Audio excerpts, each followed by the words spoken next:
like, subscribe,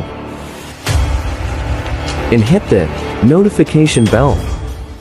So tara, let's go mga kahabi dyan, mga idol. So may pag-uusapan na naman tayo, mga bago natin na hunt or na kolekta mga kahabi dyan. Pero bago tayo mapunta doon, so dapat meron na kayong naitabi na ganito mga kahabi, yung mga tinatawag na Millennium Coins mga kahabi. Millennium Coins na 25 cents, mga year 2000 yan mga kahabi.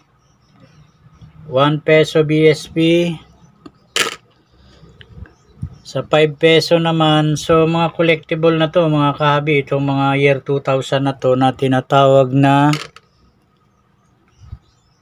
Millennium Coins mga kahabi dyan. So dapat may mga naitabi na rin kayong ganito kasi collectible nga to mga kahabi dyan mga idol. So bandang huli magiging hard to find na yung mga yan. So mapunta tayo dito sa 25 cents kasi may nakita tayong 25 cents or may nahunt tayo na 25 cents mga kahabi. So etong 2003, may dalawang klase ito mga kahabi dyan. So yung isa is magnetic, so itong nahunt natin is hindi ito magnetic mga kahabi. So dapat ang mahunt natin na 2003 or makolekta natin sa 25 cents na 2003 is yung magnetic nito mga kahabi dyan mga idol. So sa non-magnetic na 25 cents mga kahabi, etong 1997 yung may pinaka malaking value mga kahabi dyan. So ang value ng 1997, yung naka-record lang mga kahabi dyan ha, ang value nito is nasa 61 pesos sa uncirculated nito mga kahabi. So dapat natin makolekta palagi is yung magaganda pa ang kondisyon. So ito pa, itong 2007, so medyo mababa rin yung percentage nito mga kahabi. May dalawang klase yung 2007. So sa magnetic naman mga kahabi, dito tayo sa 25 cents. Maliban sa 2006 na hard to find ito na may malaki ng value, ang sumunod na may record, sa naka-record lang mga kahabi, sa record ng numista is itong 2017 na. Itong 2017 ang may sumunod na may malaking value. So sa record, ang 2017 ay may 36 pesos sa uncirculated. So magnetic na yan mga kahabi dyan. So yan ang may sumunod na malaking value. So mapunta naman tayo dito sa non-magnetic pa rin mga kahabi, yung mga bago natin na hunt kasi. So dito tayo sa 2002 mga kahabi, may na-hunt kasi tayo na dalawang varieties niyan or variants. So ito yung common mga kahabi dyan na 2002. So ito yung common na 2002. So non-magnetic yan mula 1995 hanggang 2003. So ang 2003 ng 1 peso ay may dalawang klase katulad din ng 25 cents.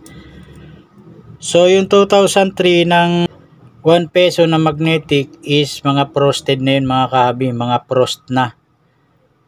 So itong nahunt natin na bago na 2002 is mga varieties to mga kahabi or variation or variant. So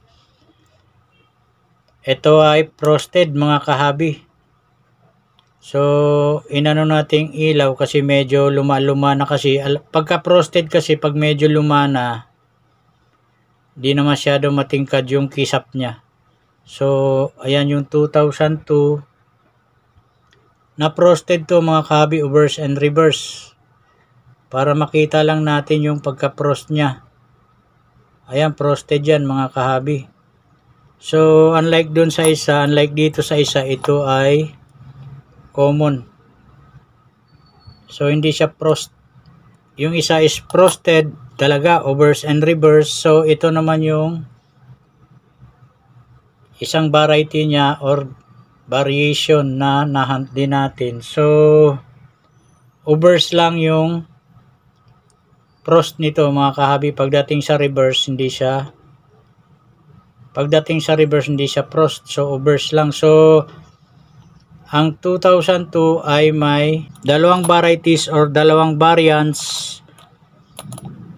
Yung isa is talagang frosted, obverse and reverse. Etong isa is obverse lang yung frost. Okay mga kahabi dyan. So pagdating sa price sa non-magnetic mga kahabi dyan, ang nangunguna pa rin is itong 1995. So yung may mga price value lang na recorded. So, itong dalawang 2002 na varieties mga kahabi dyan is wala pa tong record or hindi na i-record ng numista. Itong frosted, obverse and reverse at itong obverse or harap lang yung frost.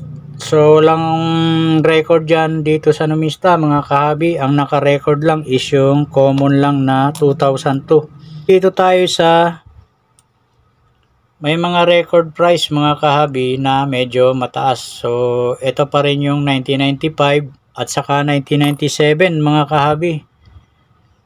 Yun ang may record price na medyo mataas sa numista. So, itong dalawa na to ay may record price na 55 pesos sa uncirculated nitong 1995 at saka 1997 mga kahabi. So ang hard to find pa rin sa 1 peso BSP series na may malaking value is yung 2005 nang may malaking value sa 1 peso BSP series mga kahabi. Itong hard to find na year 2005.